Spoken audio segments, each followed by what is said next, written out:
So, hi guys! Balik tayo sa Yaw-Yawan. Hinatid ako ni Elias noon. Nag-travel kami ng mga 5 hours. Walang imikan yan. Hindi ako kinausap. Wala, lahat talaga straight. Ako lang lagi nagsasalita. Galit na galit siya. Bakit daw ako magtrabaho? Ano gagawin natin dito sa bahay? Dalawa tayo, nakahilata lang tayo lagi. Sabayan natin ng kilos trabaho ko. Sabi ko, lalaki tayong mga anak natin, ano bibigay natin kung ano, 'di ba? Magkakalit sila. Tayo, may mga maintenance tayo habang kaya pang kumilos-kilos tayo. Kahit hindi siya lahat agree sa mga plano ko. Galit siya hanggang ngayon. So, yaan mo na siya magalit, basta importante kakaroon ng pera, 'di ba? May laman ng bulsa. Anhin mo yun sa bukid, magtabi kayo lagi. Ko, hindi naman nakakain yung lab. Kung nakakain pa yan, busog na ako sa lab na yan. Sawang-sawa na ako. Okay lang kung may trabaho bawat isa sa amin.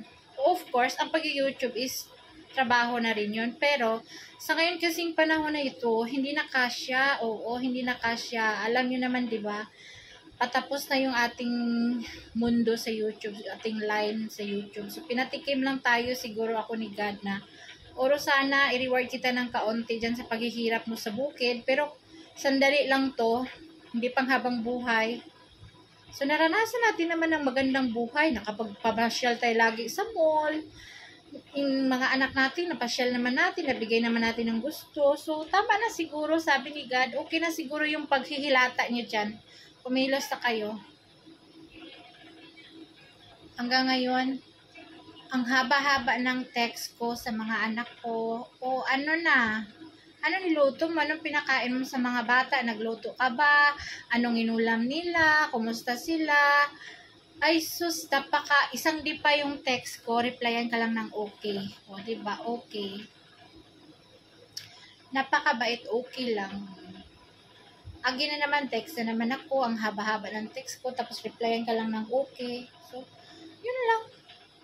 Magtiis, Rosana, kasi nag-sacrifice you ka, diba? Okay lang yun ng okay kaysa magno ng magno, diba? Labag sa kalooban na iiwan siya.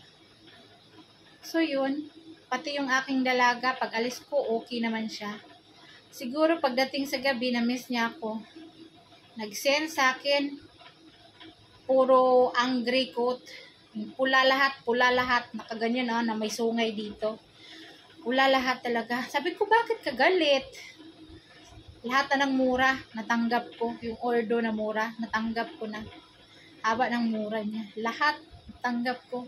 Kung bakit ka galit? Di ba magtatrabaho si mama para pag may gusto ka, bibilhan kita, ibibigay ko sa yung gusto mo.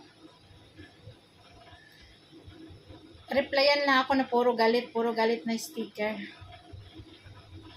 Maya, pag sweldo ko ha, punta ka dito sa city, bibilhan kita ng make-up na malaki. Make-up is life, yan siya eh. Maya, ganyan yan siya. Yan yung katuwaan niya sa bukid. Pag boring siya, kunin niya yung make-up niya, kuskus dyan sa mukha niya. Ganun siya pag boring. Kasi wala naman talagang gawa dun sa bukid eh. Although si Mayra, ngayon, nagbabantay siya ng bata. After ng school niya, kain siya. Tapos punta siya dun sa sa auntie niya. May bata doon mga 7 months, 8 months. Kasi yung nanay may trabaho, siya tinatawag. So, pag nakikita niya si Mayra na maganda ang suot, yun na yun, bili yun ng yun yung bayad sa kanya, yung magandang suot yung damit. Yun yung bayad sa kanya. So, nakakatuwa naman kasi less expenses. Hindi kasi talaga ako bumibili ng damit. Yung damit ko, pinaglumaan lang to nila. Ganyan, pinaliitan, minsan pinalakihan. Yung mga bata lang minsan, nakabili ako sa ukay-ukay. Minsan naman, pag talaga, kailangan talagang bumili, kadto ng Eid, ganyan, bibili ako ng ganyan. So, yun, si Mayra, galit na galit. Napaintindi ko naman siya, bandang huli. di ba nga, magtrabaho si mama kasi nga, uuwi tayo sa Pilipinas, magsisave ako ng plane ticket, pamasahin natin. Yun ang sabi ko sa kanya. Siya, atcha. Nakakaintindi na siya. Yun ang gusto niya, bumalik sa Pinas.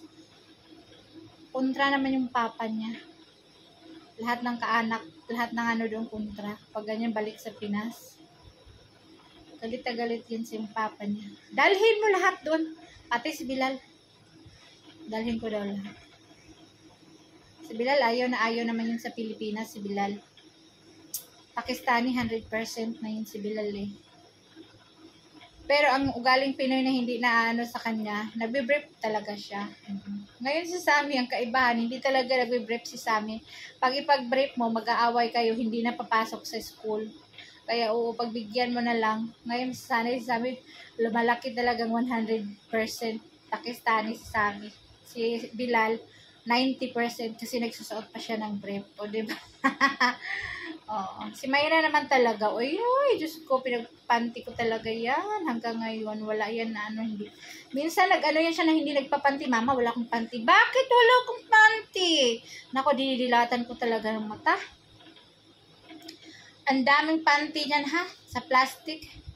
Hindi ako nakakita, mama. Huwag ka hulukayin mo. Talagang, babatuhin ko yan siya. Kababae mong tao, ha? Dumi-dumi mo. Sabi ko sa kanya. Maghanap na yun siya ng panty. Tapos, pag hindi yan siya makakaligo. Ilang araw ka nang walang ligo? 2. Magbihis ka ng panty. Dalaga ka. Grabe talaga. Pag hindi siya makinig, babatuhin ko yan siya. Marami akong bilin sa kanya. Mayra, yung kapatid mo ha, si Sammy, huwag mong papaluin. Kasi lagi yan sila nag-aaway dalawa eh. Huwag mong papaluin ha. Maglaba ka ng uniform mo.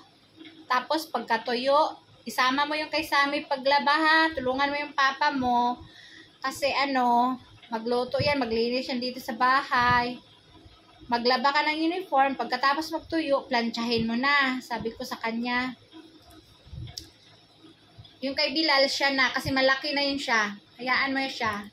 Yun ang sabi ko. Si Bilal naman kasi, doon yun pupunta sa niya, sa auntie niya. Labahan mo tong ko, uniform. Ganun lang yan. Tapos labahan naman nila.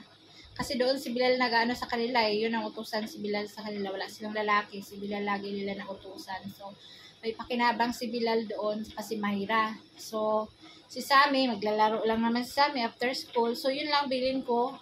Si Bilal, tulungan mo yung papa mo dyan. Mag-igib ng tubig, ganyan. Huwag masyado sa labas-labas, barkada. Sabi ko kay Elias, maglinis ka dito ha. Ganyan. Maglinis talaga. Mga alikabok. Mapasahan mo pag uwi ko. Alikabok na dis.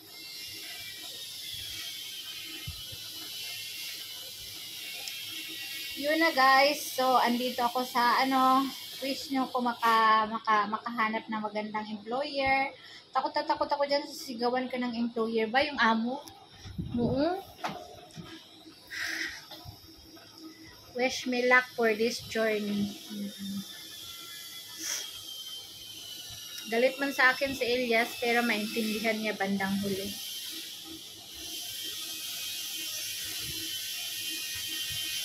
Alam niyo kasi nagporsige ako magtrabaho kasi gusto ko mag-business doon sa probinsya nila Elias, sa Bilis. Ang maganda doon is mga hayop, buy and sell na mga baka, ganyan, kambing. So, kailangan talaga ng malaking kapital. Yung magandang kambing, magandang lahi. Hindi yung mga matagal lalaki, yung mabilis na malaki, yung mga malalaking kambing talaga na lahi. Kumbaga crossbred. Ang mahal nun sa probinsya namin, pero mahal din ang binta. Kita ka ng mga 20, 30, ganyan. Pero yung mga kambing na maliliit, yung baga native or mga Bisaya na style sa atin, kikita ka lang yun ng 2,000, ganyan. So, ilang taon mo lagaan, kikita ka lang ng ganyan, lugi ka naman, sabi ko kay Elias. Yung magandang kaya magtatrabaho ako kasi mag-business tayo ha. So, yun ang pinapaliwanag ko sa kanya, mga animals, buy and sell tayo, sabi ko. Ako magtrabaho sa malayo, kaya ikaw mag-alaga ng mga bata dito. Sabi ko sa kanya talaga. Ako, sana.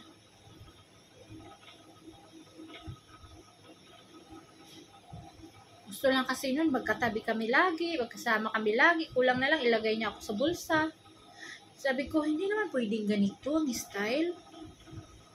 Ang tagal ko nang nauntog, no? Ngayon lang, after mga ilang taon ako nag-stay dito. 8 years na.